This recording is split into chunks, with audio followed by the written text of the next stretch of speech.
আইপিএলে মুস্তাফিজকে ফিরাতে এ কেমন আলোচনা তারেক রহমানের সাথে জয়সার, যা মুহূর্তে ভাইরাল হয়ে পড়েন। দর্শক, তারা কি এমন আলোচনা করলেন, এসবের বিস্তারিত জানতে ভিডিওটি না টেনে শেষ পর্যন্ত দেখার অনুরোধ রইল।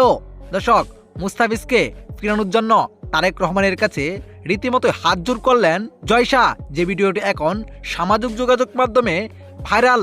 দর্শক, আপনারা সকলে জানেন মুস্তাফিজকে রাজনীতির ইস্যুতে বাদ দেওয়া হয়েছিল, যে বিষয়টি চাপ পড়ে বাংলাদেশ জাতীয় দলের উপর, যেখানে মুস্তাফিজ ইস্যুতে বিশ্বকাপ থেকে সরে যায় বাংলাদেশ দল শুধু নিরাপত্তার ইস্যুতে।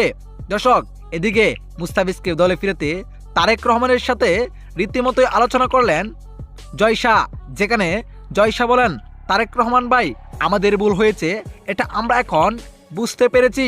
আপনাদের দেশকে আমরা বিশ্বকাপও খেলতে দেয় নাই, এটা আমাদের জন্য লজ্জাজনক, যেটা এখন আমরা হারে হারে বুঝতে পেরেছি।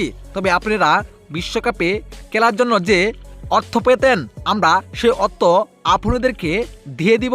তবে মুস্তাফিজকে আমাদের আইপিএলে দরকার, কলকাতার দরকার, তাকে পাঠিয়ে দিবেন আমাদের কলকাতায়। যদি মুস্তাফিজ না রাজি হয়, তাহলে আমরা ডাবল টাকা দিয়ে হলো তাকে কিনে নিব।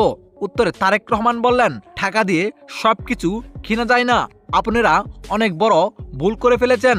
তবে এখন বুঝতে পেরেছেন, তবে সবকিছু হারিয়ে ফেলেছেন, এখন বুঝে আর লাভ নেই। কেননা আমরা বিশ্বকাপে খেলতে পারি নাই, আমাদের দর্শকদের মন ভেঙেছেন আপনারা। তাই দর্শকের বিরুদ্ধে গিয়ে আমি কিছু করতে পারবো না, আমাকে ক্ষমা প্রার্থীতে দেখবেন, আমি এই কাজ করতে পারবো না দর্শকের বিরুদ্ধে গিয়ে। তো দর্শক, তারেক রহমান কি ঠিকই বলেছেন জয়সার কথার উত্তর? কি মনে হয় আপনার কাছে? জানিয়ে দিবেন আপনার মতামত এই ভিডিওর কমেন্ট বক্সে। ধন্যবাদ।